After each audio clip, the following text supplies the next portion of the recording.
तो आपने जो कुदिर मुख में जो बात कही थी, उसको हमने डॉक्यूमेंट किया था मैंने, और उसमें कुछ महत्वपूर्ण बातें, कुछ बिंदु ऐसे थे जिनको थोड़ा खोलना चाहिए।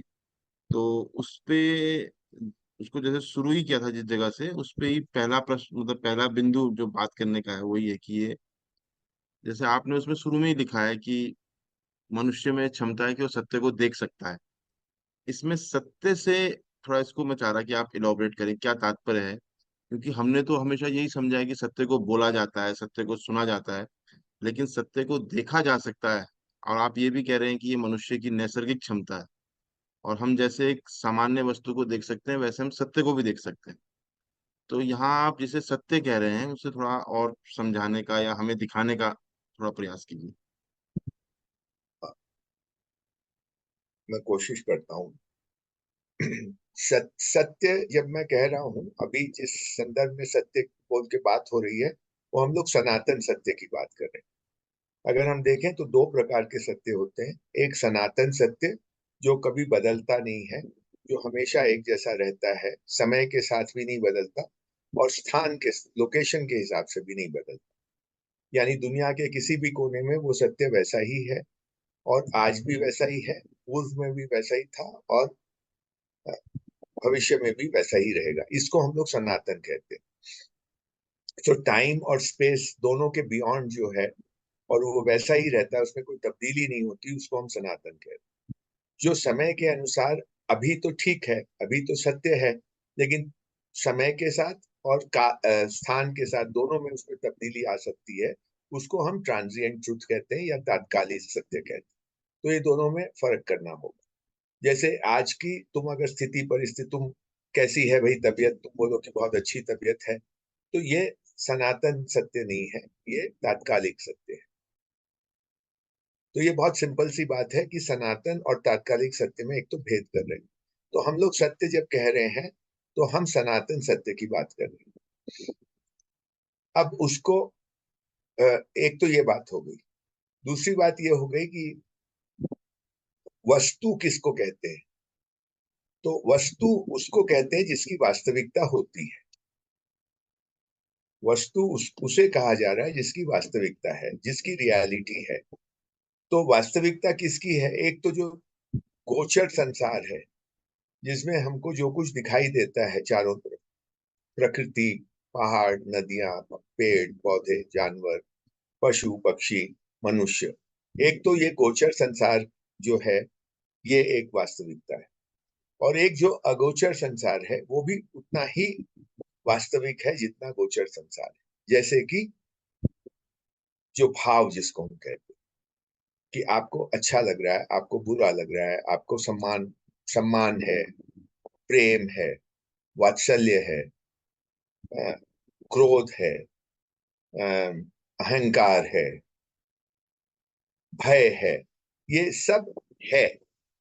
हाँ, ये हम मनुष्य इस सब को कभी ना कभी महसूस करता है, उसके उसको उसका अनुभव उसको होता है। तो इसको भी हम लोग वास्तविकता कह रहे हैं। भाषा में जब हम संप्रेषण करते हैं, तो हम इन दोनों वास्तविकताओं का उसमें आते हैं, उसका उपयोग होता है, नहीं तो हम पूरी बात कह ही नहीं पाएंगे। तो इसमें गोचर और अगोचर दोनों, दिखने वाला और अदृश्य दोनों का प्रयोग होता है, और दोनों ही वास्तविकताएं हैं। तो हम जब वस्तु और वास्तविकता कह रहे हैं, तो हम सिर्फ दिखाई देने वाले संसार की बात नहीं कर रहे हैं। जो संसार दिखाई नहीं देता पर है, उसकी भी बात कर रहे हैं। ये है। ये क्लैरिटी के बाद आजकल जो चल रहा है वो ये सच, अच्छा, सच सच बोलने की तुमने बात की। सच बोलना जो है तो सनातन की दृष्टि श्रेणी में नहीं आता। आपने मेरे को पूछा तुम्हारा नाम क्या है, मैंने बोला मेरा नाम पवन है। ये मैंने सच बोला, लेकिन ये कोई सनातन नहीं है। तो सच बोलना और सत्य, ये दोनों में फर्क है। इसका मतलब ये नहीं है कि मैं जब बोल रहा हूँ कि मेरा नाम पवन है तो मैं झूठ बोल रहा हूँ। अब ये बाइनरी में नहीं सोचना चाहिए हम लोग। जो एक आदत पड़ी हुई है कि मैं कहूं कि ये सनातन नहीं है, ये सत्य नहीं है, तो दिमाग तुरंत ये चलेगी तो इसका मतलब ये झूठ है ना। ये इसकी श्रेणी अलग है, इसकी कोटि अलग है, इसकी कैटेगरी अलग है। तो ये अलग कैटेगरी की स्पष्टता होगी तो हमारा सोचने का ढंग और ज्यादा परिष्कृत होगा, नहीं तो हम बहुत सारा गडमड करते रहते हैं। हाँ, इसी पे थोड़ा इसको और इलैबोरेट करें तो जब हम ट्रांजिएंट या तात्कालिक सत्य की बात करते हैं तो वहां पे सूचना बहुत महत्वपूर्ण है, इंफॉर्मेशन। कि हम आपसे पूछते हैं कि भाई अमेरिका की राजधानी क्या है, आप बोलते हैं वॉशिंगटन है। ये एक पीस ऑफ इंफॉर्मेशन है। ये किसकी कैटेगरी में आएगा? ट्रांजिएंट ट्रुथ की कैटेगरी में आएगा, ये सनातन की कैटेगरी में नहीं आएगा। तो हर इंफॉर्मेशन, कोई भी इंफॉर्मेशन हो, कोई भी सूचना हो, वो सनातन नहीं हो सकती है। वो तात्कालिक सत्य हो सकती है या वो असत्य हो सकती है। ये भी हो सकता है कि मैं आपको कहूं, आपने पूछा कि अमेरिका की राजधानी क्या है और मैं बोलूं न्यूयॉर्क है। अब ये गलत है, लेकिन आपको नहीं पता है कि ये गलत है। तो आप इस मिस इन्फॉर्मेशन को आप सत्य मान सकते हैं, तात्कालिक सत्य। लेकिन फिर भी ये तात्कालिक सत्य ही है। मतलब तात्कालिक सत्य में इंफॉर्मेशन सही भी हो सकती है, गलत भी हो सकती है। लेकिन सनातन में या तो वो है या तो वो नहीं, तो वो नहीं है। इसमें झूठ का कोई स्थान नहीं।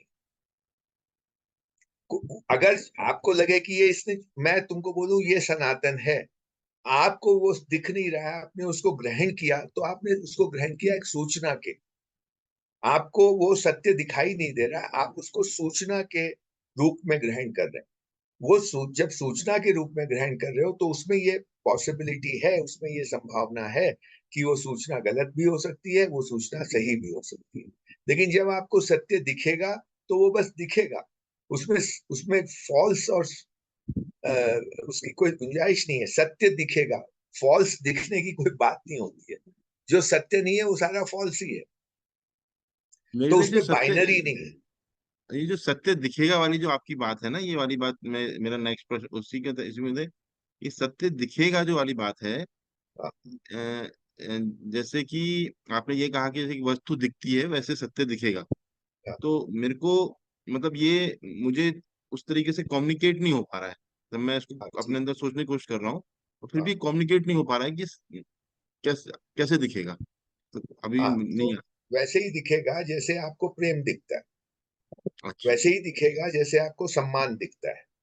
वैसे ही दिखेगा जैसे आपको भय दिखता है। हम्म, वैसे ही दिखेगा जैसे आपको मात्सर्य दिखता है। ये दिखता नहीं, आंख से नहीं दिखता है, हाँ। ये महसूस होता है। राइट, कुछ अंदर में ऐसा होता है कि आप बोलते हैं अच्छा ये क्रोध है, आप बोलते हैं अच्छा ये सम्मान है। हाँ, वो तो एक शब्द है, लेकिन शब्द तो बाद में आया ना।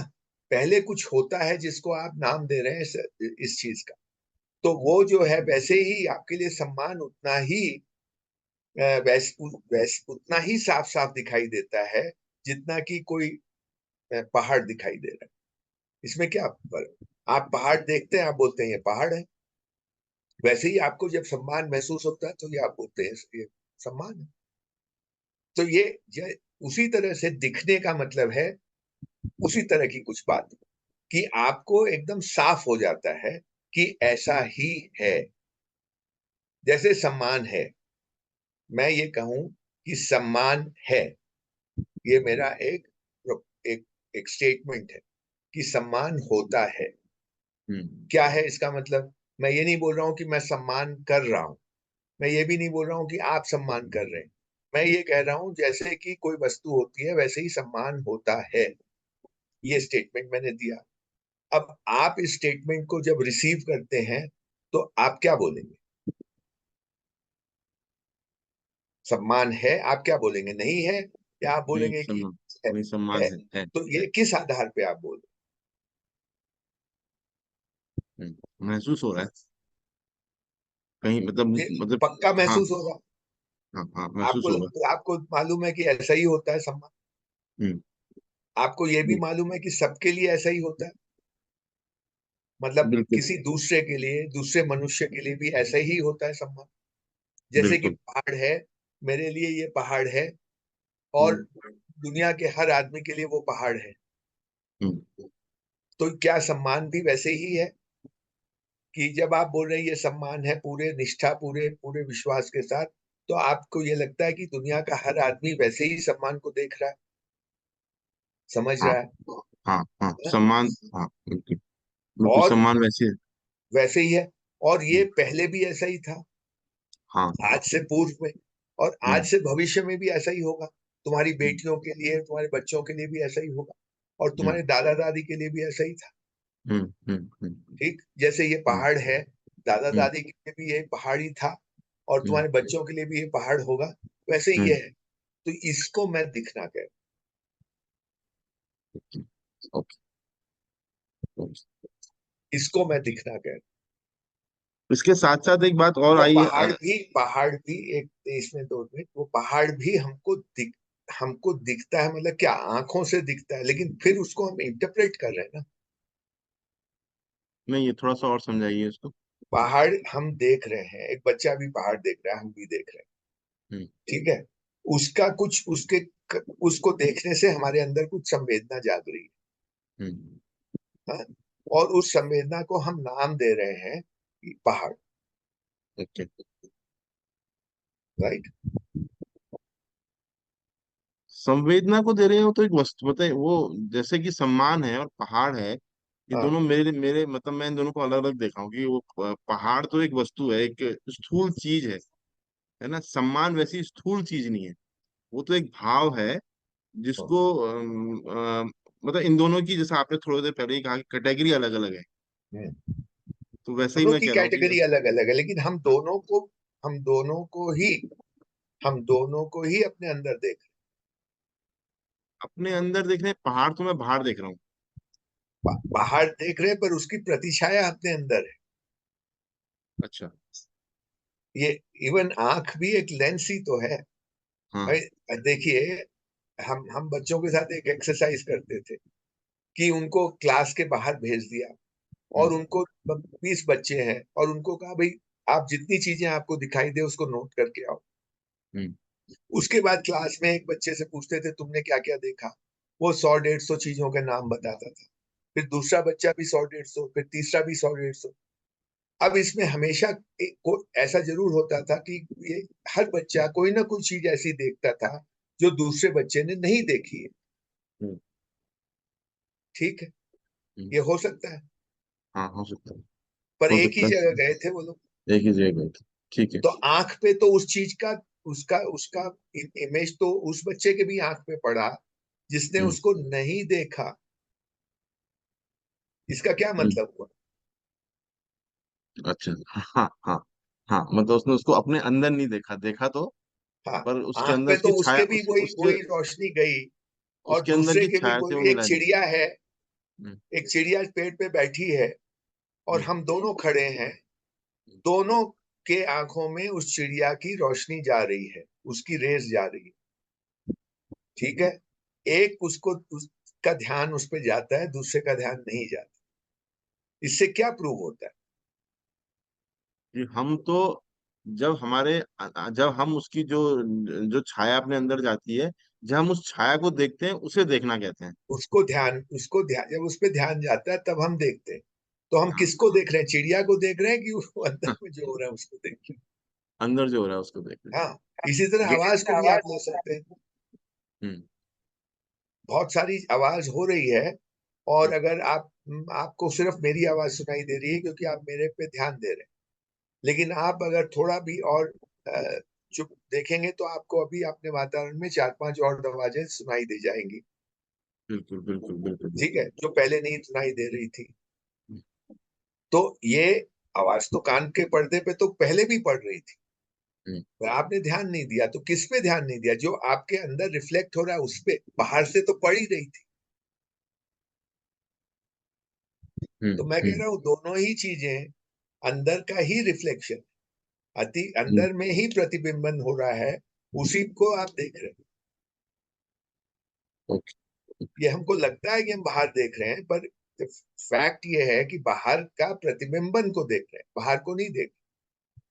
इवन जो ऑब्जेक्ट स्थूल जिसको तुम कह रहे हो उसको भी तुम कभी भी मुझे नहीं देखते हो, मेरे प्रतिबिंबन को ही देखते हो। जिस तरह से तुम अपने को नहीं देख सकते, कोई भी आदमी स्वयं को नहीं देख सकता जब तक एक शीशा सामने ना हो। आप अपने को नहीं देख सकते ना।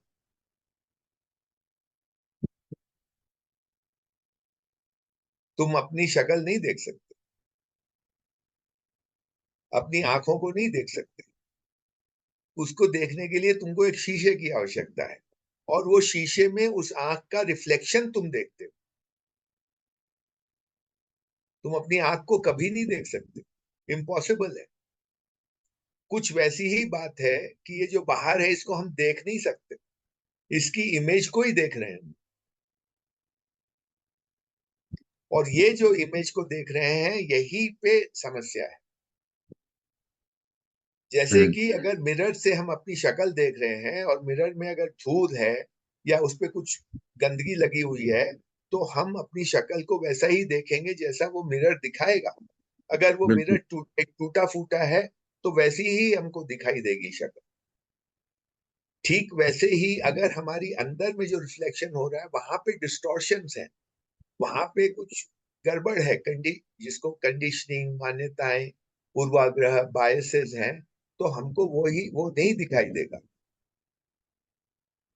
हमको उससे निकली हुई तस्वीर ही दिखाई देगी जो ऑलरेडी डिस्टॉर्टेड है, और हम उसके प्रति सजग नहीं होते। हमको ये लगता है यही तस्वीर है, जो मैं देख रहा हूं यही वास्तविकता है, जबकि वास्तविकता वैसी नहीं है, उससे भिन्न है। हम्म। तो भिन्न है। ठीक है ना। तो हाँ। अपना जो पूरा प्रयास हो रहा है पिछले कुछ सालों से, जो ये हम गोष्ठियां करते हैं, रिट्रीट करते हैं, जिसमें हम कभी सरन साहब की किताब को एक इंस्ट्रूमेंट बनाते हैं, एक माध्यम बनाते हैं, कभी हम किसी के कोटेशन, कृष्णमूर्ति के कोटेशन को माध्यम बनाते हैं। ये सब माध्यम है। ये किसके माध्यम है कि हम वो जहां से ये हमको दिख रहा है उस जगह जाकर के उसमें जो डिस्टॉर्शंस हैं वो डिस्टॉर्शंस ठीक हो जाए, वो डिस्टॉर्शंस हमको दिखने लगे और उससे हम मुक्त हो जाए। ये हमारा प्रयास है। वो जो शीशा है अंदर में, जो प्रतिबिंबन है जो हमको डिस्टॉर्टेड दिखा रहा है, पिक्चर जैसी है वैसी नहीं दिखा रहा है, उसको साफ करने की कवायद है हमारी। तो दिखने का मतलब ये है कि आपको बिल्कुल स्पष्टता से ये बात समझ में आ जाए, लगने लगे कि हाँ ऐसा ही है, सम्मान मुझे दिख रहा है, यही सम्मान है। और जब पवन को दिखेगा तो उसको भी ऐसा ही दिखता ऐसे ही। होगा। जब एक्स वाई जेड को दिखता होगा ऐसा ही दिखता होगा। जब मेरे पूर्वजों को दिखता होगा ऐसे ही दिखता होगा। और जब आने वाली पीढ़ी को दिखेगा ऐसे ही दिखता होगा। दुनिया के किसी भी कोने में कोई भी कहीं भी बैठा हो उसको ऐसे ही दिखता है।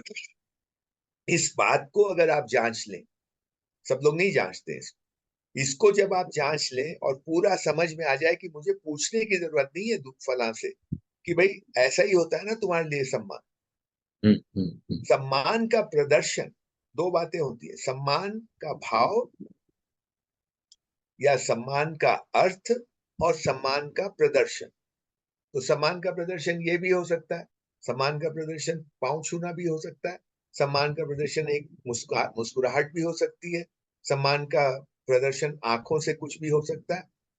ये अलग अलग स्थिति, परिस्थिति, देश काल के ऊपर निर्भर करता है। ये सामयिक होता है, ये सनातन नहीं होता। लेकिन सम्मान का भाव सनातन।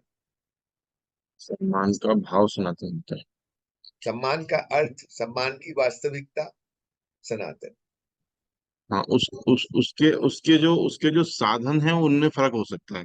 उसका प्रदर्शन करने के जो इंस्ट्रूमेंट्स हैं या उसके जो व्यवहार करने के तरीके हैं वो अलग अलग हो सकते हैं। लेकिन जैसे एक उससे ही जो आदमी के साथ भी आप एक तरह का नहीं करते हर समय व्यवहार। हम्म। एक ही आदमी अगर आप अकेले में मिलते हैं एक तरह का सम्मान प्रदर्शन करते हैं, भीड़ में मिलते हैं दूसरी तरह का सम्मान प्रदर्शन करते हैं। जो कि ऐसी स्थिति परिस्थिति, उसमें भी कोई एक जैसा नहीं चलता।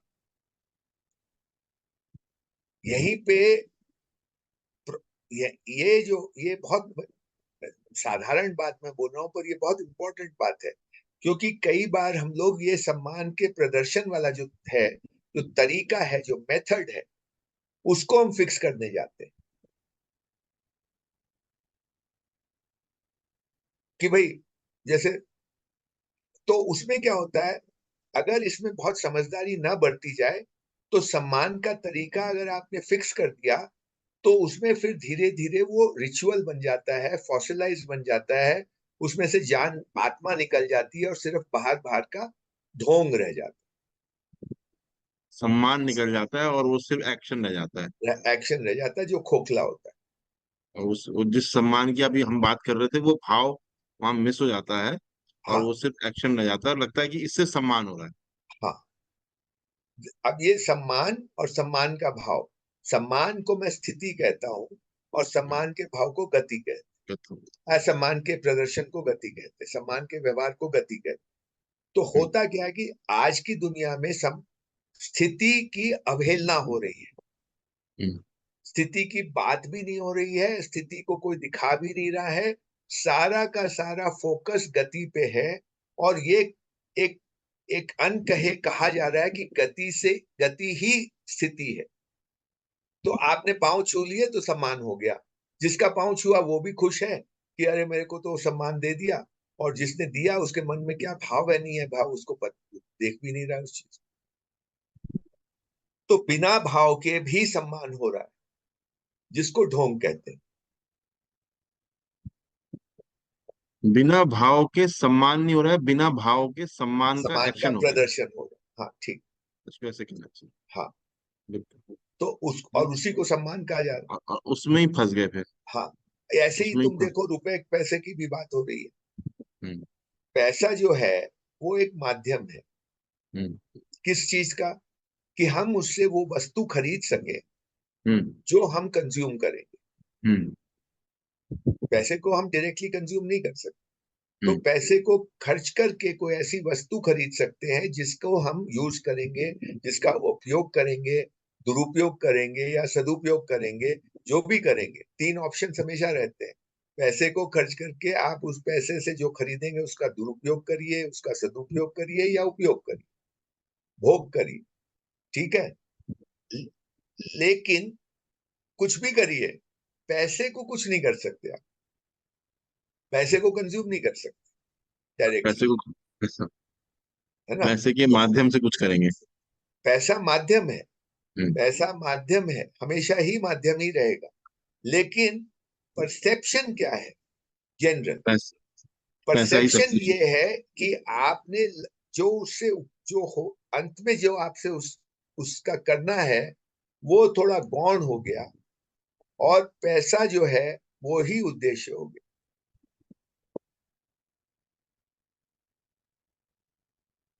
ये हम्म, ये थोड़ा इसको, इस पे थोड़ा विचार किया जाए कि हमारा दृष्टि क्या है पैसे को लेकर। मैं उसको कम नहीं बोल रहा हूँ, मैं उसको हम्म। खराब भी नहीं बोल रहा हूँ, मैं सिर्फ उसका सही मूल्यांकन करने की बात कर, उसका सही मूल्यांकन नहीं हो रहा है मेरे, मैं ये कह रहा हूं कि उसका अधिमूल्यन हो रहा है। क्योंकि जो ये पैसे नाम की चीज है, ये सामयिकता में आती है। मतलब एक पैसा, 100 रुपए का नोट यहाँ पे भारत में, उसकी उससे मैं मान लो 2 किलो आटा खरीद सकता हूँ, हम्म, या 2 सवा 2 किलो आटा खरीद सकता हूँ, हम्म। जो भी मैं 2 किलो मान लीजिए।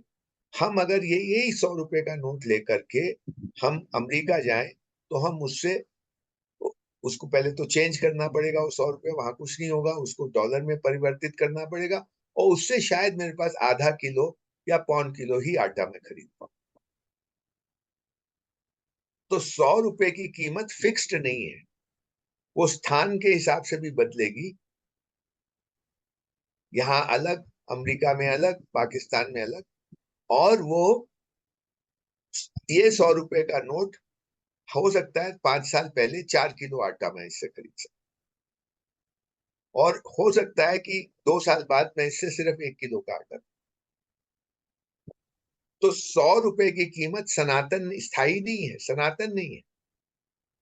परंतु वो आटा जो है, जो 1 किलो का आटा है, उसकी अगर न्यूट्रिशनल वैल्यू, वो अगर ठीक आटा है, उसकी अगर न्यूट्रिशनल वैल्यू देखी जाए तो वो आज भी 1 किलो की वही होगी, 2 साल बाद भी 1 किलो आटे की न्यूट्रिशन वैल्यू वही होगी, और 2 साल 10 साल 100 साल पहले भी वही होगी, यहां भी वही होगी, अमेरिका में भी। वो सनातन। तो न्यूट्रिशनल वैल्यू जो फूड की है, या उसके जो और भी कुछ पैरामीटर्स हो सकते हैं, वो सनातन, जो उसमें उसमें एम्बेडेड है। वो अगर वो आटा ठीक ठाक है तो उसमें वो निहित है।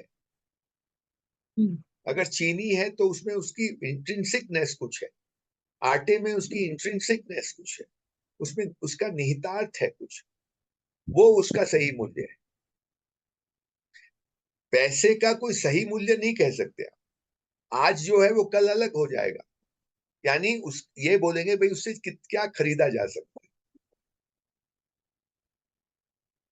वो स्थायी नहीं है, वो सनातन नहीं है। और उसकी जो वैल्यू है वो भी इम्पोज्ड है, माने इस एक सिस्टम तरह द्वारा। वो मान्यता है कि हाँ भाई ये सबने मान रखा है कि 100 रुपए से ये होगा।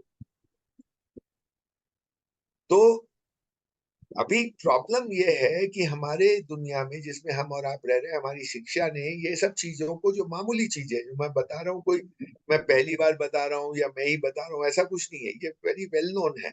हाँ, व्यापक समाज में ये चीजें नहीं, इस पे ध्यान नहीं दिया गया है, सोचा नहीं गया है। ये हमारी शिक्षा का अंग होना चाहिए, और ये कोई इसके लिए कॉलेज या यूनिवर्सिटी जाने की भी जरूरत नहीं है, ये स्कूल से के मतलब 10 एक 12 साल के बच्चों से ये काम शुरू किया जा सकता है, परंतु इसकी कोई बात है ही नहीं। इसमें इसमें तो एक बात और भी, इसमें एक बात और भी है जो आप कह रहे हैं, उसी से मुझे मुझे समझ में आ रहा है कि ये जो अभी आपने आटे की और पैसे की उदाहरण दिया, उसमें मुझे लगा कि आटे के अंदर जो न्यूट्रिशन वैल्यू है वो प्रकृति द्वारा प्रदत्त है, हम्म, उसमें इंसान का कोई रोल नहीं है, हम्म, उसमें किसी सिस्टम का, किसी देश का, किसी का कोई रोल नहीं है। जब पैसे की बात करते हैं तो उसमें इंसान का रोल है। हाँ, वो तो मैन क्रिएटेड है ना। हाँ, वो मैन क्रिएटेड है। तो जो मैन क्रिएटेड जितनी भी चीजें होंगी वो हम्म, कभी भी सनातन नहीं हो सकती, ऐसा भी शायद आप कह रहे हैं मेरे ख्याल से। वो ऐसा मैं ऐसा कुछ इसमें समझ मुख्य सकते हैं। बात ये कह रहा हूँ कि एक है लक्ष्य, एक तरफ लक्ष्य है, एक तरफ माध्यम है, ये भी मैं कह रहा हूँ। आप जब माध्यम को लक्ष्य, आप दृष्टि में, आपके परसेप्शन में ऐसा एक मान्यता बैठ जाती है कि यही लक्ष्य है, पैसा ही लक्ष्य है, तो आपका पूरा जो एटीट्यूड है, आपकी जो पूरी मानसिकता है, आपकी जो पूरी कार्य प्रणाली है, व्यवहार करने का तरीका है, या जो आप करते हैं, वो उससे गवर्न्ड होती है। आप पैसे का सही मूल्यांकन नहीं कर रहे, यानी सही मूल्यांकन क्या हुआ कि भाई ये एक माध्यम है, ये एक इम्पोज्ड वैल्यू है। हम्म। हाँ, जो ये इतनी सी बात भी अगर आपके दिमाग में ठीक से बैठ जाए, तो ऐसा नहीं है कि आप कोई सन्यासी बनेंगे। आपका जो रिश्ता है पैसे के साथ वो अलग तरह का अपने आप बनेगा, ये कुछ करना नहीं पड़ेगा इसमें। अगर आप इसमें बार बार ध्यान देंगे इस बात पे, तो आपका पैसे के साथ रिश्ता ज्यादा स्वस्थ हो जाएगा, ऐसा मैं मानता हूं। अभी जो है पैसे के साथ रिश्ता हमारा एक स्वस्थ नहीं है, वो स्वस्थ रिश्ता नहीं है, क्योंकि हमने पैसे का अधिमूल्यन किया हुआ है। आप किसी भी चीज का जो उसका मूल्य है, मूल्य इतना है, आपने अधिमूल्यन कर दिया, आपका रिश्ता गड़बड़ हो गया। आपने ये मूल्य है, आपने उसका अवमूल्यन कर दिया, तो भी आपका रिश्ता गड़बड़।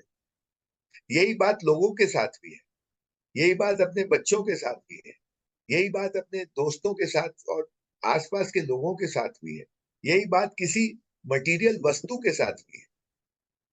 हर चीज के साथ आपका रिश्ता, आप चाहें या ना चाहें, आप संबंध में हैं। ये बनाना बनाना पड़ता है, नहीं बनाना पड़ता है, ऐसा नहीं है, है ही। ये एक वास्तविकता है कि यू आर इन रिलेशनशिप। वो रिलेशनशिप कैसी है, उसको कैसा बनाए, ये एक अलग सवाल है। तो रिलेशनशिप ऑलरेडी है। अब वो रिलेशनशिप अगर आप अधिमूल्यन करेंगे उस वस्तु का, तो वो रिलेशनशिप डिस्टॉर्ट होगी। अगर आपका उसका अवमूल्यन करेंगे तो भी डिस्टॉर्ट होगी। आप उसका अदरवाइज करेंगे तो भी डिस्टॉर्ट होगी। जैसे कैटेगरी आपने बदल दी, वो अदरवाइज हो गया। आप जो कह रहे हैं उससे मैं समझ रहा हूँ कि हम इस संसार में हैं, और इस संसार में प्रत्येक, जितनी भी हमारे आसपास जो भी व्यवस्था है, जो भी वस्तु है, उन सबसे हमारा रिश्ता है। और उस रिश्ते का एक, उसको क्या कहूँ, सही कहूँ या सत्य कहूँ, एक एक सही, मतलब उसका एक सही आयाम है कि भाई ये सही चीज है। हम अगर उससे ऊपर जाते हैं या उससे नीचे जाते हैं, तो हम पूरे के पूरे सिस्टम में, पूरे के पूरे अपने आसपास के संसार में गड़बड़ कहीं पैदा कर देते हैं, और उसका प्रभाव ऑब्वियसली फिर हम पे पड़ता है। मेरे हाँ, मन में हम एक ही पे प्रश्न, पड़े। बिल्कुल। मेरे मन में एक प्रश्न आ रहा था जब आप ये कह रहे थे कि हमारा पैसे के संग रिश्ता अस्वस्थ है, स्वस्थ नहीं है। तो मेरे मन में उसमें प्रश्न आ रहा था कि क्यों नहीं है, कौन कौन रोक रहा है इस स्वस्थ रिश्ते को होने से, और ये अस्वस्थ क्यों हो गया है। मतलब मैं कैसे विक्टिम बन गया हूँ कि मैं, मेरा पैसे के संग अस्वस्थ रिश्ता हो गया, इसका विक्टिम मैं कैसे बन गया हूँ। तो इस ये प्रश्न मेरे मन में उस समय आ रहा था। ये इसका थोड़ा सा जवाब तो इसी में है कि आपने पैसे को, आपने मतलब हम लोगों ने पैसे हाँ, को का अधिमूल्यन किया है। अधिमूल्यन कैसे किया है कि जिस वस्तु का हम डायरेक्ट उपयोग नहीं कर सकते उसको हमने लक्ष्य माना। ये माध्यम है। पहली बात ये एकदम सीध समझनी चाहिए कि क्या माध्यम है, क्या लक्ष्य है। ठीक उसी तरह से है, ऑलमोस्ट, जैसे मैं किसी का पांव छू और मैं मान लूं कि ये सम्मान है। कोई मेरा पांव छुए और मैं मान लूं कि ये मुझे सम्मान दे रहा है और खुश हो जाऊं। पर पांव छूना इज नॉट द, ये ओनली प्रदर्शन है। वो प्रदर्शन सही भी हो सकता है, गलत भी हो सकता है। तो मेरी दृष्टि पांव छूने पे है या उस भाव पे है जहां से वो जनित हो रहा है। मैं, सारी की सारी बात इसी पे है जो अपनी बात हो रही है कि मेरी दृष्टि कहाँ है। मेरी दृष्टि अंदर से उपज रही है ना। मैं देख रहा हूं, मैं पांव छूने को देख रहा हूं, कहाँ देख रहा हूं, अपने अंदर देख रहा हूं। मैं उसको कैसे देख रहा हूं, ये किससे इंपैक्ट हो रहा है, मेरी दृष्टि से इंपैक्ट। हम्म, वो दृष्टि में क्या है, मेरी मान्यताएं भरी पड़ी, मेरे अजम्पशंस भरे पड़े। तो मुझे ये सिखाया गया है बचपन से कि ये जो दिखता है यही सब कुछ है, ये गति जो है यही सब कुछ है। तो मैं उस पांव छूने को ही सम्मान मान लेता हूं, परंतु इससे बात होती नहीं। मान तो लेता हूं, इससे मेरे अंदर कॉन्फ्लिक्ट ही पैदा होता है, क्योंकि मुझे कहीं ना कहीं मेरे अंदर एक, ये गजब की बात है कि हम सबके अंदर एक साक्षी बैठा हो, एक एक एक ऐसी चीज बैठी हुई है जिसको आप, जो हमारी इंट्रिंसिकनेस है, वो ही हमको, जब हम झूठ बोलते हैं, हम जो कोई गलत काम करते हैं, तो हमको जो एक सेकंड के लिए कुछ खराब लगता है, थोड़ी देर के लिए कुछ खराब लगता है, वो उसी की वजह से लगता है। उसकी पूरी तरह से हमने अवहेलना तो कर दी है, पर उसको टोटली खत्म नहीं कर सकते। इस आधुनिकता में ये हो रहा है कि उसको एकदम नस्ता नाबूद कर दिया जाए, लेकिन ये पूरी तरह से खत्म हो नहीं सकती, क्योंकि वो हमारे बीइंगनेस का हिस्सा है।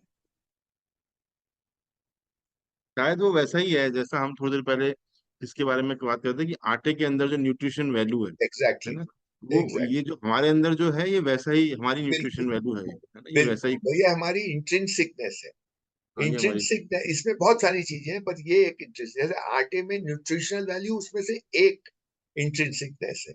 और हाँ, उसकी हाँ, बहुत सारी, वो हमको हमको आटे की पूरी एनालिसिस नहीं पता, केमिकल और बायो हाँ, नहीं, उसकी नहीं। जो, बहुत सारी चीजें होंगी। है ना, उसमें बहुत सारी पैरामीटर्स होंगे। ये एक चीज बोल रहे हैं मोटा मोटी। उसी तरह हमारे अंदर ये साक्षी है, इसको हम यही यही साक्षी आपको, ये जब मैंने आपसे थोड़ी देर पहले प्रश्न किया, भाई सम्मान का भाव तुम पूरी तरह से विश्वास के साथ कहते हो कि हाँ मैं जानता हूँ सम्मान को।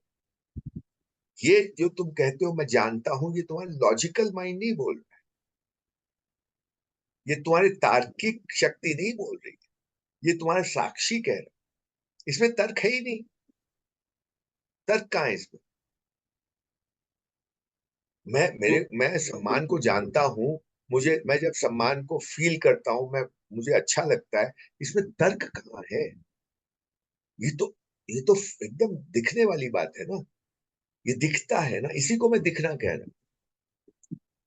पूरे विश्वास के साथ दिखता है, हाँ ऐसा है, इसमें कोई डाउट नहीं है, और इसमें कोई तर्क नहीं है, इसमें कोई लॉजिक नहीं है, ऐसा ही मैं हूं।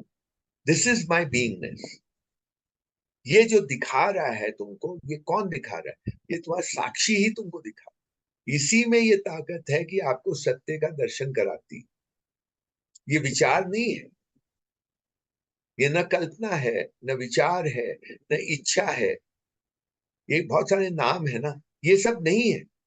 ये ये साक्षी में वो काबिलियत है कि आपको सत्य का दर्शन कराती रहती है। ये आप देखें तो ये दिखाती है। थोड़ा सा बस ध्यान देने की बात है। ध्यान देंगे तो दिखेगा। जैसे वो पेड़ पे, आंख पे तो रोशनी गई, लेकिन हमारा ध्यान नहीं गया, हमको पेड़ नहीं दिखाई दिया। ठीक वैसी ही बात है। ध्यान तो हमको ही देना हो तो हमको दिखाई देगा। वो जो बच्चा क्लास में आता है और वो एक चीज बताता है कि मैंने ये देखी, और दूसरे बच्चे ने कहा उसको नहीं दिखाई दी, अब मैं वो दूसरे बच्चे को भेजता हूँ बाहर और बोलता हूँ तुम देखो वो है कि नहीं, और वो आता बोलता हाँ हाँ है। पहले भी थी क्या? हाँ हाँ पहले भी थी। क्या वो पहले क्यों नहीं दिखाई दी? अरे ध्यान नहीं गया। ये वो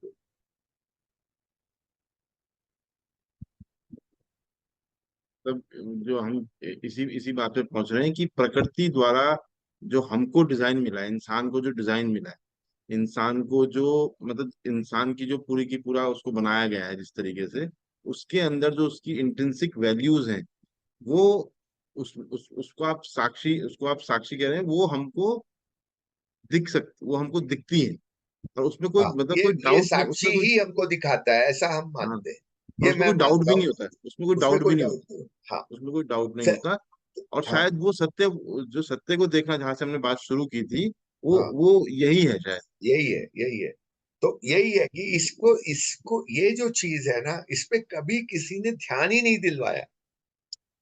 बैठी है अंदर, हमारे अंदर है, हम इसको कैरी करते हैं सुबह शाम। हम किसी ने दिखाया ही नहीं आज तक। इसका एक ये कारण सबसे आपको इसका एक कारण आपको ऐसा नहीं लगता सर, कि जैसे कि जो अभी हमने पैसे वाली बात की थी ना, कि पैसा महत्वपूर्ण हो गया है ना, मतलब वो मीडियम था, वो गोल बन गया। वैसे ही वही उसी भाव उसी मतलब उसी भाव से हमारे अंदर भी जो मीडियम था, जो पाँव छूना, ये मीडियम था सम्मान को दिखाने का, यही गोल बन गया। ऐसी मतलब ये एक छोटा उदाहरण दे रहा हूं मैं। बाकी सब में भी, प्रेम में भी ऐसा ही होगा कि प्रेम को दिखाना है, वैलेंटाइन डे पे दिखाना है तभी प्रेम है, वरना नहीं है प्रेम। आपको एनिवर्सरी बनानी है, जन्मदिन बनाना है, तभी प्रेम है। तो लगता है कि ये जो जितने भी मीडियम, मतलब मीडियम को ही पकड़ लिया और गोल पे से दिमाग हटा दिया, तो हम थोड़े से लॉस, मतलब जो आज का इंसान है तो थोड़ा लॉस्ट सा है, मतलब उसको कहीं भी वो कहीं भी कोई भी कहीं स्पष्ट नहीं, कंफ्यूजन में है। ऐसा मुझे लग रहा है कि वो या मतलब, ये कहीं ना कहीं इसी को मटेरियलिज्म है, यही मटेरियलिज्म। अब इस तरह से तुम अगर मटेरियलिज्म को समझोगे ना, तो तुमको ये भी समझ में आएगा कि कैपिटलिज्म और कम्युनिज्म कोई हमको अलग नहीं दिखेंगे। हाँ, वो इसी में आ जाते हैं, दोनों के दोनों। ये इसलिए हमारे देश में ये बड़ा प्रॉब्लम है। हम ये जब कैपिटलिज्म और कम्युनिज्म और कैपिटल राइट और लेफ्ट की बात करते हैं, ये हमारे बैठता नहीं है। ये सारा का सारा मटेरियल पैराडाइम है। मटेरियल पैराडाइम का क्या मतलब है? आप गोचर संसार को अगोचर संसार के ऊपर स्थापित कर दिया। हाँ बिल्कुल एग्जैक्टली वही मैं भी बोलने की कोशिश कर हाँ, रहा हूँ। ठीक है। तो अगोचर संसार है, उसको आप हटा तो सकते नहीं, वो तो रहेगा, वो सनातन है। लेकिन आपने जो गोचर संसार है उसको ही इतनी प्राथमिकता दी है, पढ़ाई में लिखाई में, और प्राथमिकता ही नहीं दी है, दूसरे की बात ही मत कर, की ही नहीं है। तो आपको पता ही नहीं है कि वो है तो सही, लेकिन आपकी दृष्टि ही नहीं जाती उधर। ये आपकी इंडोक्ट्रिनेशन हो गया, ये आपकी ट्रेनिंग हो गई। तो आप इसी पे खड़े हैं, सब कुछ इसी पे हो रहा है। और ये जो है, ये पूरा का पूरा मटेरियल संसार है, गोचर संसार है। और इसमें, अब इसमें एक बात और आती है कि हर आदमी की ये इंट्रिंस, अब देखो इंट्रिंसिक को थोड़ा समझते हैं, मनुष्य की इंट्रिंसिकनेस। हर आदमी चाहता है कि मुझे सम्मान दे, तो उसको अच्छा लगता है। ये इनहेरेंट है। हर आदमी चाहता है कि मैं किसी पे, सब पे विश्वास कर सकूं और लोग मेरे पे विश्वास करें। हर आदमी चाहता है कि मैं सम्मान दूं और मुझे सम्मान भी मिले। क्योंकि सम्मान दूं कैसे, ये थोड़ा मुश्किल हो सकता है समझने में। जब जब आप किसी को सम्मान स्वतः देते हैं, स्वतः, मतलब ये नहीं कि भाई अब ये बड़े बुजुर्ग हमारे गांव से आए हैं तो इसको हमको सम्मान देना है, ऐसे नहीं चलेगा। लेकिन अगर आपके मन में ये भाव उमड़ता है कि भाई इस आदमी से मेरे को कुछ मिला है, इस आदमी से मुझे कुछ ज्ञान प्राप्त हुआ है, या इस आदमी से मुझे कोई सहयोग मिला है, ये आप कहते हैं ये तो अच्छा आदमी है, तो आप उसका जब सम्मान करते हैं तो आपके मन में तुरंत एक बढ़िया भाव पैदा, अच्छा भाव पैदा, तो आपको अच्छा लगता। तो सम्मान देना भी आपको सुख देता है, और सम्मान मिलता भी है, सच्चा सम्मान, झूठा नहीं, तो आपको सुख मिलता है। आपको विश्वास करना भी अच्छा लगता है किसी पे। आप अगर किसी पे भरोसा कर सके आंख मूंझ के, कि भाई इस पे मैं पूरा विश्वास करता हूँ, अरे कितना आराम मिलता है आदमी, राहत मिलती है, यू नो।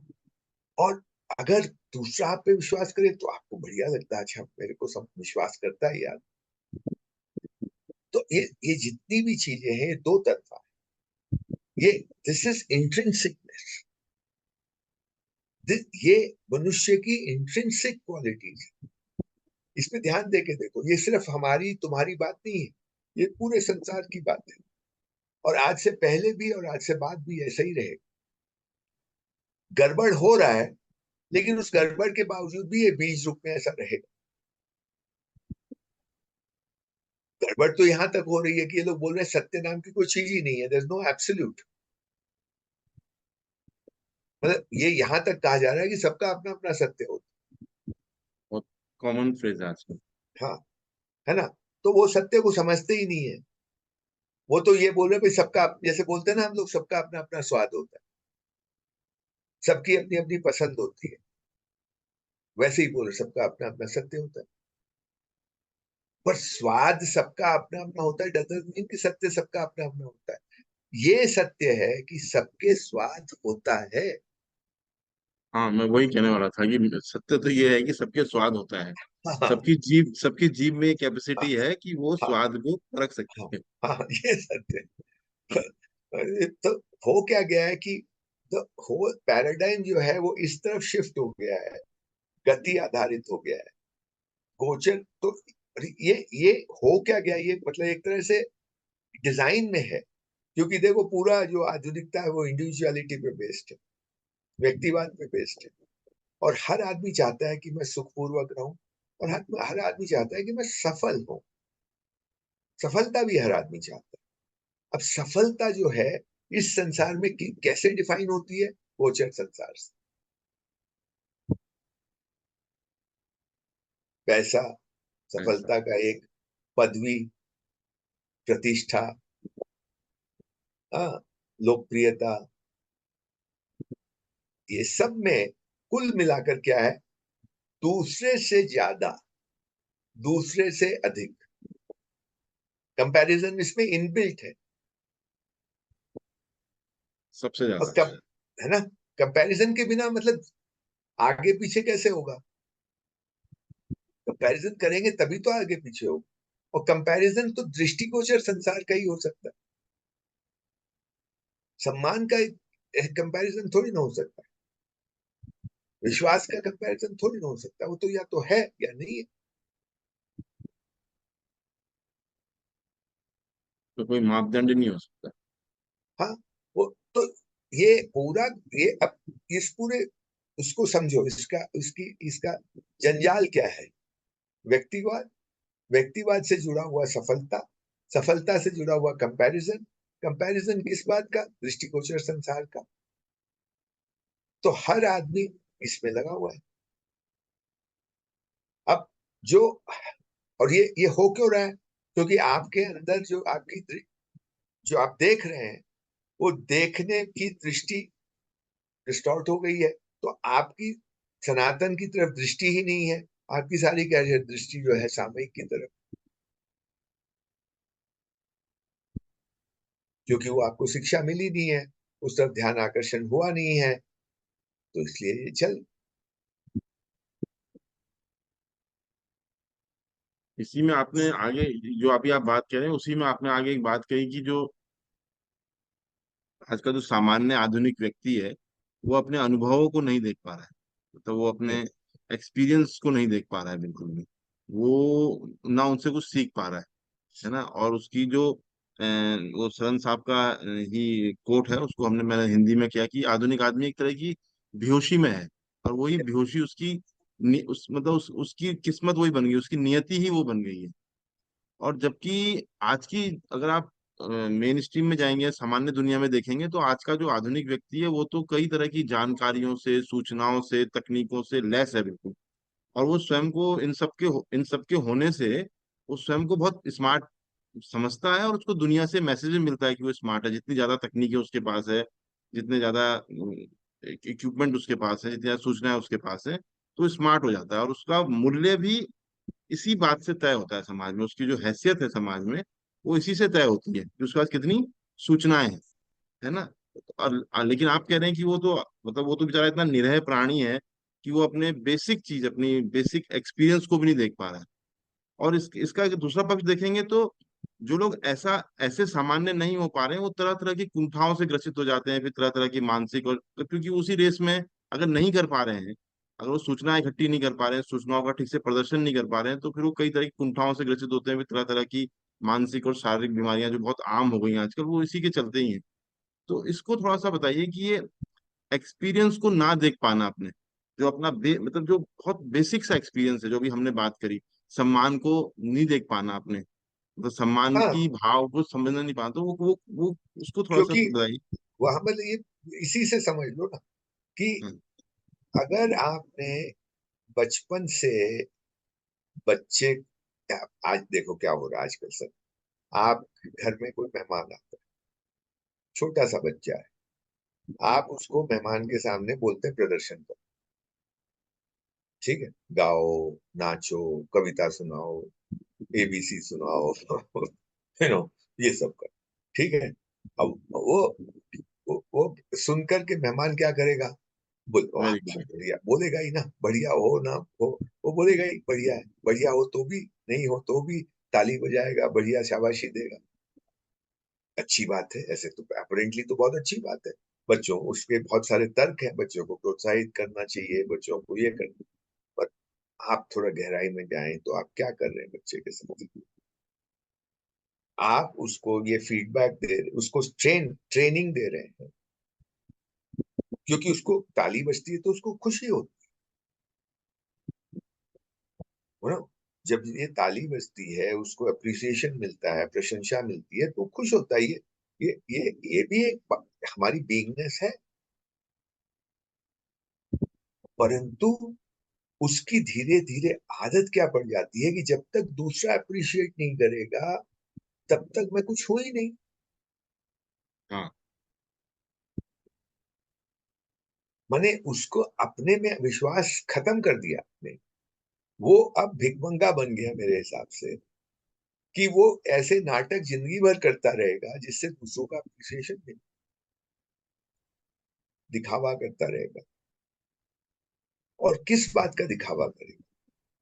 दिखावा हो ही सकता है गति में, स्थिति का भारी दिखावा चीज, नहीं हो सकता। भारी चीज। हाँ, पांव छूने का दिखावा हो सकता है, सम्मान का दिखावा नहीं हो सकता।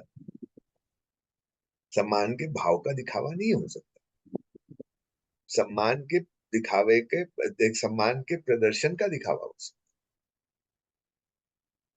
तो वो आपने पूरी की पूरी तरह से उसकी दृष्टि को समाप्त कर दिया, उसकी दृष्टि में ये बैठा दिया कि ये जो कुछ करना है संसार के लिए करना है, अपनी पॉपुलैरिटी के लिए।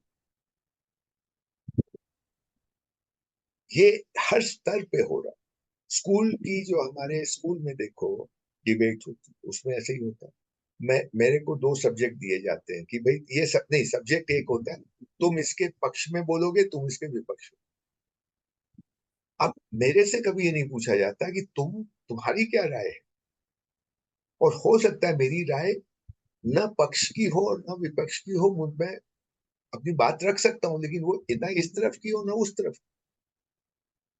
पर मेरे को ये नहीं पूछा जाता, मेरे को दिया जाता है तुम इस तरफ बोलोगे, तुम इस तरफ बोलोगे, और तालियां भी बजती है, मुझे रिवॉर्ड भी।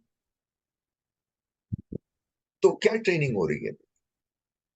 ऐसे ही मैं एग्जाम में जाता हूँ, कुछ लिखता हूँ, और मुझे नंबर मिलते हैं और मुझे तालियां मिलती हैं।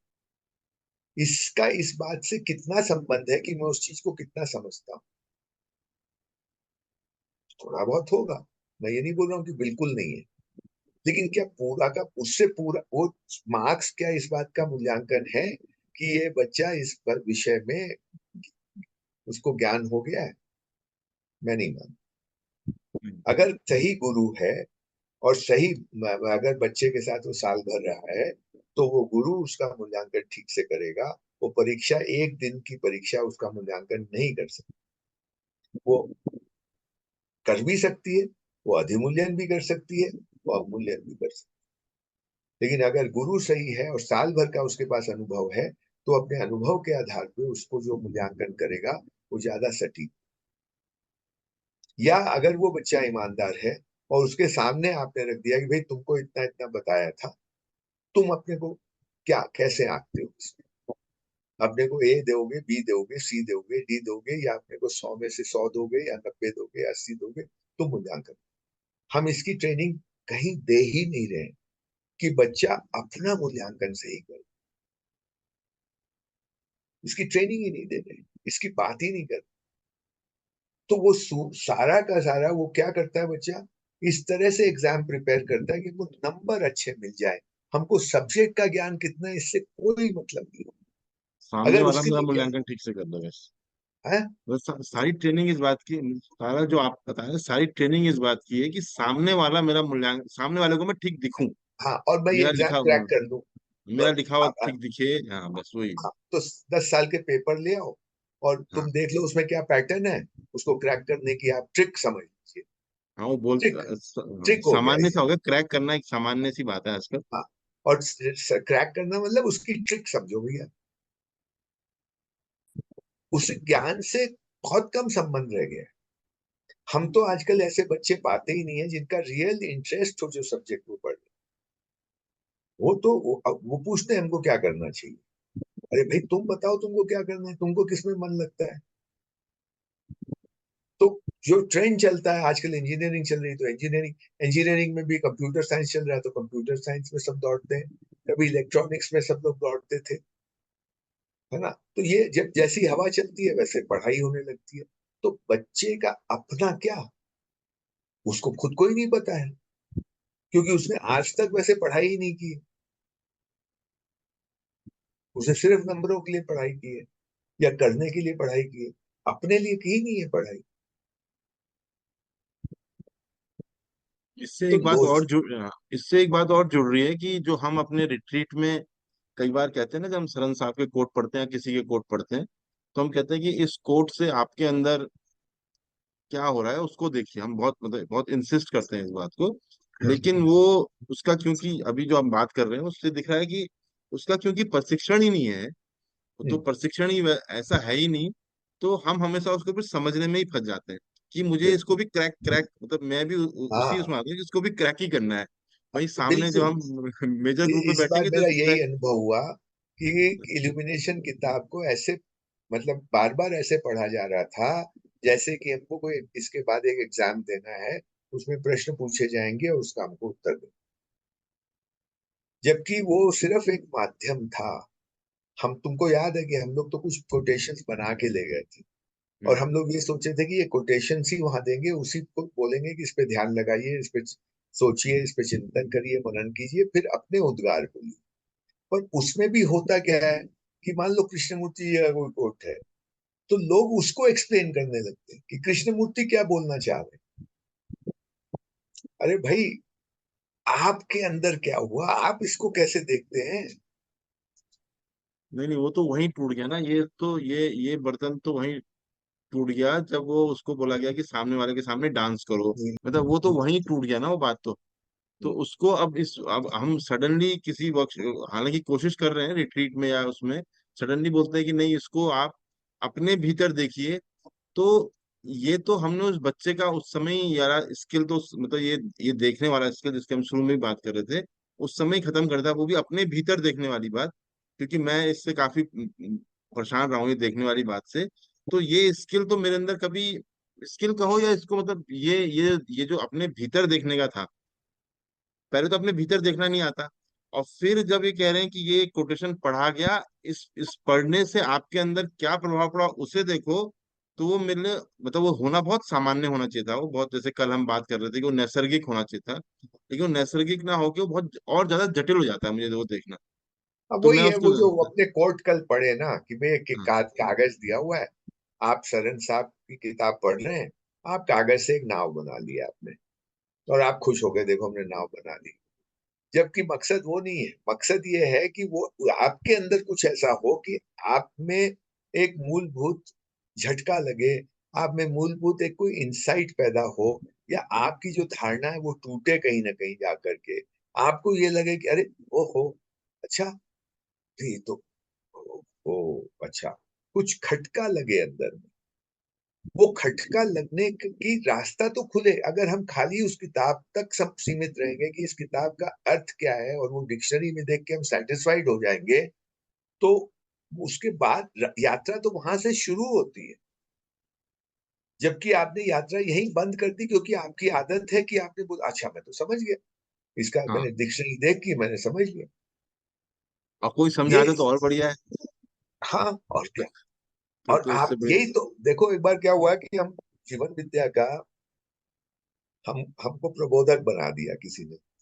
बना क्या दिया, बहुत प्रेशर था कि तुम प्रबोधन करो जीवन विद्या का, बहुत प्रेशर, बहुत प्रेशर।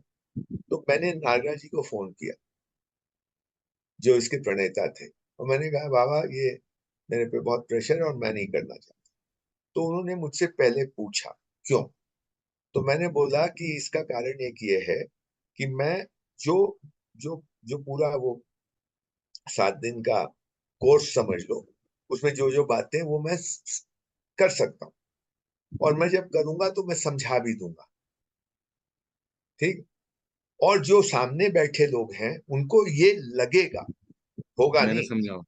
कि हम समझ गए। और क्योंकि उनको जब ये लगेगा कि हम समझ गए, तो वो तुरंत ही मुझे, जो समझाने वाला है, उसको एक ऊपर बैठा देंगे कि भाई ये इसने समझाया है, हम समझ गए, तो ये तो कहीं हमसे ऊपर आगे होगा।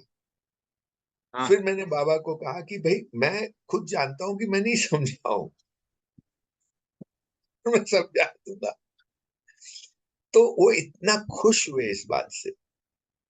ये इंपॉर्टेंट बात ये है, उन्होंने कहा कि तुम बहुत बढ़िया बात कर रहे हो, क्योंकि समझाना जो होता है वो तर्क विधि से होता है, और समझना जो होता है अनुभव विधि से। ये यहाँ पे भी तुम सरन साहब की बात एक्सपीरियंस को जोड़, अनुभव विधि से होता है, मतलब क्या, आप अपने अंदर के अनुभव से जब उस बात को नहीं जोड़ पाते हैं, जब उसमें टंकार नहीं लगती है, वो दृष्टि साफ नहीं होती है, जहां से जो आप रिसीव कर रहे हैं ना, हम सब कुछ रिसीव कर रहे हैं, मैं पहले भी कहा, हम प्रतिबिंबन, वो जो रिसीव हो रहा है प्रतिबिंबन हो रहा है, उस प्रतिबिंबन में अगर जहां वो रिफ्लेक्ट हो रहा है वही डिस्टॉर्टेड है, उस पर धूल लगी हुई है, किसकी, मान्यताओं की, तो हमको कैसे दिखेगा भाई। वो उधर जा करके कुछ खलबली होनी चाहिए, तब तो आपने पढ़ा है, सुना है, गुना है, अदरवाइज कुछ नहीं मालूम है। क्योंकि आप उधर देख ही नहीं रहे हैं। आप कहाँ देख रहे हैं? बाहर देख रहे हैं। आप ये, आपको घोड़ा गधा दिखाई दे रहा है और आप ये मान रहे हैं कि ये गधा ही है, जबकि वो गधा नहीं है भाई, घोड़ा है। ये कैसे समझाया जाए आपको? जब तक आप अंदर में जा, थोड़ा उसको ले जाएं और वहां पे खलबली मचे, कि कंफ्यूजन पैदा हो कि ये तो घोड़ा है कि गधा है, घोड़ा है कि गधा। कुछ वहां पे एक एक टंकार सी लगे, एक सरन उसमें कहीं कोर्ट में बोलते लाइक अ विप, जैसे कोई हंटर पड़ा हो आपके, और आप एकदम चौंक गए कि ये क्या हुआ। ऐसा कुछ हो होना जरूरी है। मैं ये कहता हूं, वो होने हो तब होगा जब वो बात, आप अंदर देखने की प्रक्रिया तो शुरू करें। अभी तो आप देख ही नहीं रहे अंदर भाई। आपने बाहर दृश्य देखा और आप 20 चीजें देख के आए, और आपने ये मान लिया यही 20 चीजें हैं वहां पे। अब आप ये तो कम से कम स्वीकार करिए कि मैंने वो 20 चीजें देखी हैं, लेकिन उधर 50 चीजें हो सकती जिसको हमने नहीं देखा। ये इस यहां तक तो पहुंचिए भाई। नहीं दिखाई दे रही आपको सब चीजें, लेकिन आप तो ये मान रहे हैं कि वो जो मैंने देखा उतना ही है। नहीं है। यहां तक तो पहुंचिए कि भाई वो जो दिखाई दे रहा है वो उससे ज्यादा, उससे कम, उसके उससे अलग कुछ हो सकता है। इसके लिए दरवाजा तो खोल दीजिए अपने अंदर। ये दरवाजा खुलना सबसे सबसे इंपॉर्टेंट स्टेप है, और ये सबका खुल सकता है। इसी से लिसनिंग, इसी से रीडिंग शुरू होती है, कि मैं जो समझ रहा हूं, हो सकता है बोलने वाले का, लिखने वाले का अर्थ इससे कुछ भिन्न हो। वो कुछ और कहना चाहता हो, वो कुछ ज्यादा कहना चाहता हो। तो मैं जो समझ रहा हूं उसको मैं पूरा ना मान, गुंजाइश तो छोड़ू। ये गुंजाइश छोड़ू की स्वीकार्यता, उस वो आपके लिए रास्ता खोल तो देगी। अब आगे क्या होगा वो देखा जाए। पर अगर आप इसकी गुंजाइश ही बंद नहीं रखते हैं, अपनी उस मान्यता के आधार पर कि मैंने समझ लिया, तो रास्ता बंद है। और ये ही होता है बार बार। और ये इसी को मैं इंटेलेक्चुअल अंडरस्टैंडिंग बोलता हूँ। और इससे दुनिया चल रही है। मैं गीता, मैं तो ये मानता हूँ गीता भी ऐसे ही पढ़ी जा रही है, उपनिषद भी ऐसे ही पढ़े जा रहे हैं। मैं ये नहीं क्लेम करता मैंने बहुत कुछ पढ़ा है।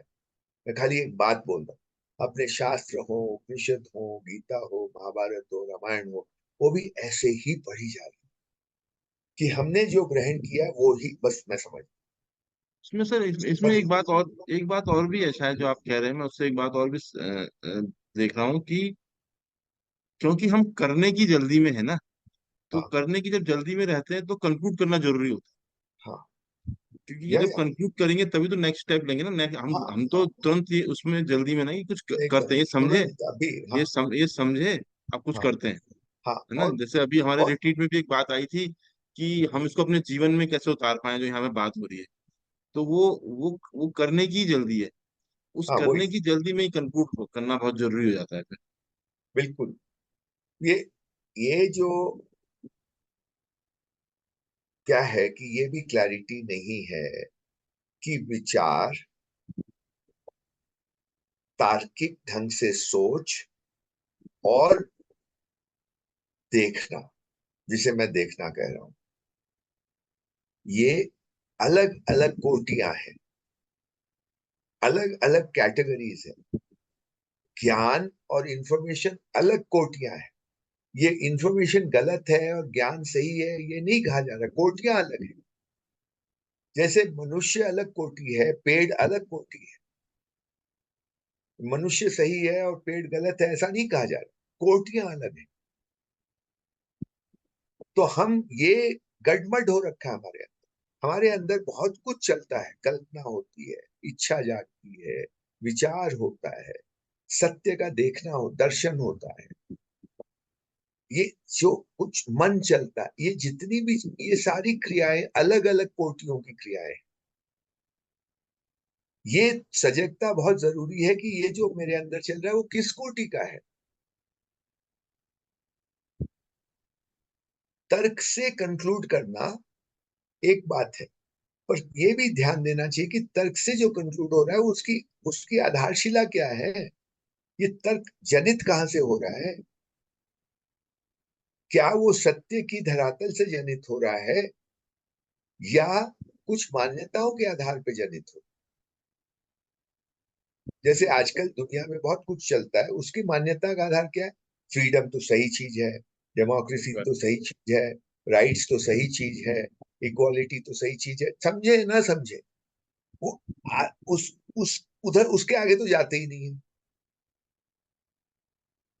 मैं ये नहीं कह रहा हूं ये गलत चीज है, प्लीज, हाँ, पर ये मैं कह रहा हूं कि इसको जांचा है क्या पहले कि डेमोक्रेसी क्या है, इक्वालिटी जब हम बोले उसका क्या अर्थ है, फ्रीडम का क्या अर्थ है, राइट्स का क्या अर्थ है?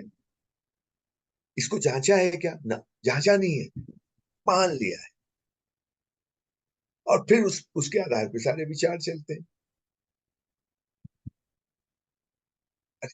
तो बात यह है कि हम कहीं, रतन साहब ये कहते हैं कि ये इसका जो ये मॉडर्निटी जो है, आधुनिकता जो है, ये सेल्फ ग्राउंडेड है। सेल्फ ग्राउंडेड का क्या मतलब हुआ? कि हमने मान लिया कि फ्रीडम सही चीज, सेल्फ ग्राउंडेड। इसका कोई पेंदा नहीं है, यानी रूट नहीं है, इसकी जड़ें नहीं है, ये बिना जड़ का चीज है। जड़ किसकी होगी? जड़ का मतलब यहां है, रूट का मतलब यहां है, रूट हवा में नहीं हो सकता। रूट जो है वो सत्य पे ही हो सकता है, अदरवाइज रूटलेस ही होगा वो। फॉल्स फॉल्स हुड पे नहीं खड़ी हो सकती कोई चीज, वो रूटलेस हो। तो आजकल यही चल रहा है ना, देयर इज नो रूट, और चला जा कोई सबका अपना अपना सत्य है। अब इसका कोई रूट ही नहीं है, चले जा रहा है।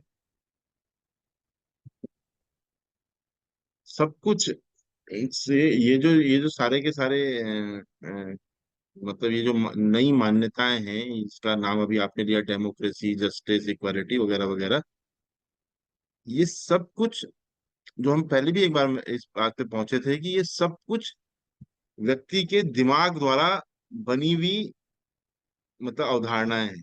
ये ये वास्तव में है या नहीं है, इसकी जांच करने का आज के मस्तिष्क के पास, आज का जो आधुनिक आदमी है उसके पास कोई इसका टूल भी नहीं है, कोई उसको उसको देखता भी नहीं है, और उसके पास कोई इसका पैमाना भी नहीं है कि उसको देख सके, वो नहीं कोई देख होगा सके। क्योंकि वो हाँ, अपने अनुभव को नहीं देख रहा। हाँ, मैं वहाँ वहीं पे मैं आ रहा वही था कि वो अनुभव, एक्सपीरियंस हाँ, वाली बात जो शरण की है वो यहाँ आती है। आप वो अगर उसको, अपने अनुभव को देखेंगे तो आप पाएंगे भाई मुझे जो है, मैं क्या हूं, यहाँ पे आपको आना ही पड़ेगा। मैं क्या हूं, तो आप पाएंगे कि मैं एक ऐसी, मैं जो चीज हूं वो ये हूं कि मुझे भाई, मुझे तो सुख सुख में रहना अच्छा लगता है, मुझे सम्मान अच्छा लगता है, मुझे विश्वास में रहना अच्छा लगता है। ये जितने मानवीय मूल्य हैं, ये जब मैं इसमें होता हूं मुझे अच्छा लगता है। मुझे कोई चीज का अगर पता चलता है, ज्ञान होता है, तो मुझे अच्छा लगता है। मेरे संबंध अगर अच्छे होते हैं तो मुझे अच्छा लगता है। और अब ये इंडिविजुअलिज्म नहीं है, ये इंडिविजुअल सबके नहीं साथ है। है, ये ये सनातन मतलब है। यही मतलब हाँ, सनातन, ये यही सनातन, सबके साथ ये है। सनातन। ये ये जब आप देखते हैं तो ये पता चलता है ना। हाँ, हाँ, हाँ, वही। ये this is the this is जो एक्सपीरियंस की बात सरन कर रहे हैं, ये है। अब ये तो आप देख ही नहीं रहे। आप बोलते नहीं मुझे तो फ्रीडम अच्छा लगता है, मुझे तो राइट्स अच्छी लगती है, मुझे इक्वालिटी अच्छी लगती है। आप यहाँ पे आ गए, इसको फ्रीडम के साथ, इसको अनुभव के साथ जोड़ो। अनुभव के साथ जोड़ोगे तो तुमको ये पता चलेगा कि भाई मैं ऐसा हूं। और दूसरी बात आपको क्या पता चलेगी? कि मैं स्वस्थ रहना भी चाहता हूँ। ये भी आप ध्यान देंगे तो आपको पता चलेगा कि मैं स्वस्थ रहना चाहता हूँ। वैसे ही दुनिया का हर आदमी स्वस्थ रहना चाहता है, बूढ़ा हो, बच्चा हो, बीमार हो, नहीं हो, सबको स्वस्थ रहना है, अच्छा लगता है। मैं स्वस्थ रहना चाहता हूँ। फिर आपको ये पता चलेगा, ये सब अनुभव की बात है कि मैं मेरी जीभ जो है वो अच्छा स्वाद चाहती है, और फिर आपको ये भी पता चलेगा कि स्वाद और स्वास्थ्य का अर्थ में मेल नहीं होता। माने हर स्वादिष्ट वस्तु स्वस्थ हो ऐसा जरूरी नहीं। मुझे मेरे लिए मेरे स्वास्थ्य के लिए लाभकारी हो ऐसा जरूरी नहीं। हर हर वस्तु जो मेरे लिए स्वास्थ्य के लिए अच्छी है वो स्वादिष्ट हो जरूरी नहीं है। हाँ, ये हो सकता है कि जो स्वास्थ्य के लिए लाभकारी हो वो स्वादिष्ट भी हो, ये हो सकता है। लेकिन हर हर लाभकारी जो स्वास्थ्य के लिए लाभकारी वस्तु है वो हो सकता है वो मेरे को स्वादिष्ट ना लगे। और हर स्वादिष्ट वस्तु मेरे लिए स्वास्थ्य के लिए लाभकारी ना हो, ये भी पता चलता है। ये कहाँ से पता चलता है? अपने अनुभव से पता चलता है। तो आप बोलेंगे मेरी जो अब मुझे ये एक फॉर्मूला मिलता है कि मैं क्या खाऊं, तो ये पता चलता है मैं पहले स्वास्थ्य को ध्यान में रखूं और सेकंड स्वाद को ध्यान, वरीयता स्वास्थ्य की हो और फिर उसके ऊपर स्वाद। तो फिर ऐसी चीज जो स्वस्थ हो और स्वादिष्ट भी हो। वरीयता किसकी? स्वास्थ्य की। अब इसको फ्रीडम से जोड़ो। तो मेरा फ्रीडम क्या है? मेरी मेरी स्वतंत्रता क्या है? कि मेरे को स्वस्थ तो रहना है भाई, क्योंकि ये मेरी इंट्रिंसिकनेस है, ये मेरी बीइंगनेस है। मैं ऐसा कभी भी नहीं अपने आप को ट्रेन कर सकता कि भाई मैं तो अस्वस्थ रहूं और मुझे अच्छा लगे। तो फिर मेरी स्वतंत्रता क्या है? कि मैं स्वस्थ रहूं और उसके साथ स्वाद को जोड़ूं। आज का फ्रीडम क्या बोल रहा है? मैं जो चाहूं वो खाऊं, क्योंकि वो इधर तक जाता ही नहीं है। यही हर चीज में है, यही रिलेशनशिप में भी है। तो आपकी एक निष्ठा हो गई एक व्यक्ति के साथ, तो आप बोलेंगे भाई ये रिश्ता हमारा बना है, तो अब इस रिश्ते को आप प्राथमिकता देते हुए फिर उसमें कुछ ऊंच नीच होगी तो उसको आप हैंडल करेंगे। आप उस ऊंच नीच को वरीयता नहीं देंगे, आप उसको हैंडल करेंगे। पर अभी क्या हो रहा है वो इसकी तो पता ही नहीं है, देयर इज नो कमिटमेंट है ही नहीं। आज की रिलेशनशिप में कमिटमेंट नाम की चीज नहीं है। मॉडर्निटी में commitment is a dirty word. व्यक्ति के साथ बराबरी, कमिटमेंट नहीं है। बराबरी होनी चाहिए, राइट होना हाँ, चाहिए। हाँ, हाँ, उसके साथ कमिटमेंट है। वो क्या है? सब मतलब हवा की चीज है। और वो सब मेरा है, हाँ, तो सब अगर मेरा है। मेरा आपके साथ कमिटमेंट है तो फिर उसके साथ मैं और चीजों को एडजस्ट करते जाऊं, पर कमिटमेंट पहले रहे। ये लोग उन चीजों को वरीयता देते हैं कमिटमेंट की ऐसे की तैसे, तो इसलिए लिव इन रिलेशनशिप है। इसलिए आज इसके साथ, कल उसके साथ, परसों उसके साथ, ये सब चलता है और उसको जस्टिफाई होता है वो। माने सही गलत करके कोई चीज नहीं है, मेरी मर्जी। यू नो तो सही गलत कोई मॉरल क्वेश्चन नहीं है, ये नैतिक प्रश्न नहीं है। नैतिक वही है जो नैसर्गिक है। मैं वही कहता हूँ कि जो हमारा प्राकृतिक डिजाइन है हमारे यहाँ, जो हाँ, हमारा हाँ, नैसर्गिक हाँ, वैल्यू है हमारी, हाँ, हाँ, उसको अगर हम दरकिनारे कर हाँ, देंगे हाँ। तो फिर तो सही गलत स्वाद बच्चे। स्वाद तो हाँ, स्वाद ही है सब कुछ। हाँ, तो हाँ, स्वादी है सब कुछ। हाँ। जबकि नैसर्गिक स्वाद नहीं है, नैसर्गिक है स्वास्थ्य।